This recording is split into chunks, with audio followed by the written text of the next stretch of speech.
Golden Globe Awards. Yan.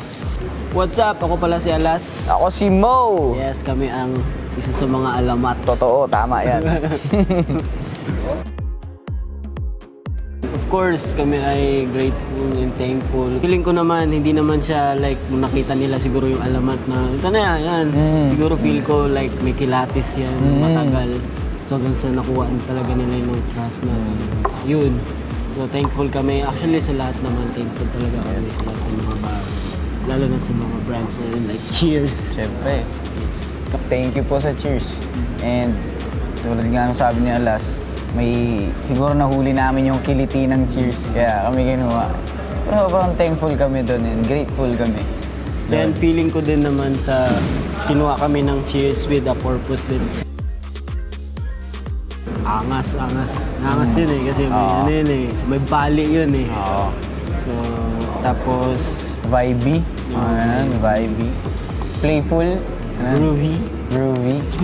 Ganda kasi nung kanta, yung vibe niya, parang malilift up ka, ganun. Tapos, parang yung message din nung ano, di ba, ng song. So, parang cheers to happiness. So sa maantal siya, pag narinig mo siya, like, naisip ko, magluluto ako eh. Okay, maglilinis ka pero hindi ka bad trip. Tipong naka-apron ka, tapos luluto ka dyan, tapos may isa yung kamay mo, naglilinis. Ganon. Ganun siya. Ano, pag yung jingle na yun eh. Ako talaga, linis talaga sa ano eh. Well, ang hirap naman kasi lahat ng mga kasi linis, so wala akong choice eh.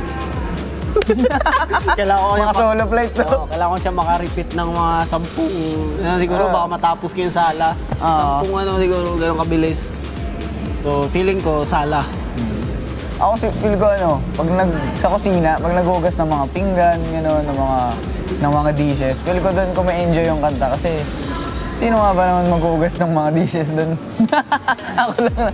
Pero hindi, dati ayaw ko yung naghugas ng pinggan, pero ngayon, na-enjoy ko na. What more kung papatugtugin ko yung Cheers to Happiness, di ba? Well, binigyan tayo ng dishwashing liquid. Yun nga eh. Yun nga, Gulat nga ako, binigyan kami ng isa. Okay. Tapos pag may yung isa pang box, may malaki pa pang refill. Oo. Naku, kahit ako sabihin ko, maglagay kayo ng hugasin dyan, kayo maghugas. Di ba? Hindi ako. Diba sa'yo na galing yung At panghugas least, eh, di ba? Maraming dishwashing liquid. Wala problema. Sagot ko na yun. Tama. Totoo yan. Yung akin kasi, yung Cheers, tas tataas siya, like, tas after niya, tatakbo-takbo. So, kasi, sabi nga ni, medyo happy kasi talaga yun. So, kaya may ganun siya. Groovy siya. Ganun. Ako, yun din eh, may Cheers eh. May scene na ganyan. Siguro, yun din, basta lahat na may ganyan, yung tataas yung ganyan, taas yung ganyan. Meron ding nakagilid sa mukha namin, tapos nakasmile kami. Yan. Ako malinis sa gamit. Ito, isa to dun eh. Dahil ko si Jow.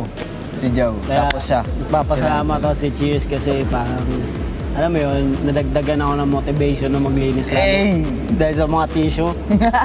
Salamat po. Tsaka sa wipes, yung sinasabi ko kanina, ang ganda ng wipes kasi ginamit ko yun eh. Hindi ko alam eh. Hindi mo pupunta sa bahay nila eh. Hindi mo kayo pupunta sa mga bahay ng isa't isa eh. Ito malinis to sa bahay eh.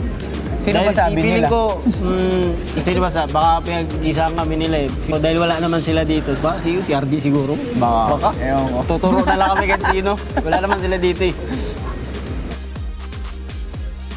Advice ko para ma-enjoy yung mga paglilinis. Siguro makinig talaga ng song. Kasi ako, nakikinig ako ng mga song.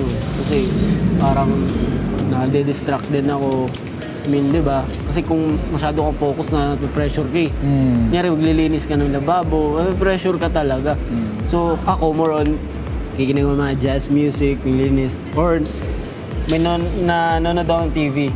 Pero hindi ko naman pinapakinggan ko lang. I mean, nagsasalita sa likod. Basta may entertainment, gano'n. Basta para hindi lang siya like nakafocus kasi sa bagay na. Alang naman. Ikaw. Advice ko sa mga maglilinis dyan. Pag maglilinis kayo, wag mainit ulo nyo kasi pangit yun. Pag maglilinis kayo, light lang, ganun. Tapos, kung may nakalinis na kayo, tapos may natapon, may nag-spill na kung ano man, Huwag na kayo mainis, nangyari na eh. Punasan na lang, mga ganun. Basta maglinis ng masaya. Cheers to happiness.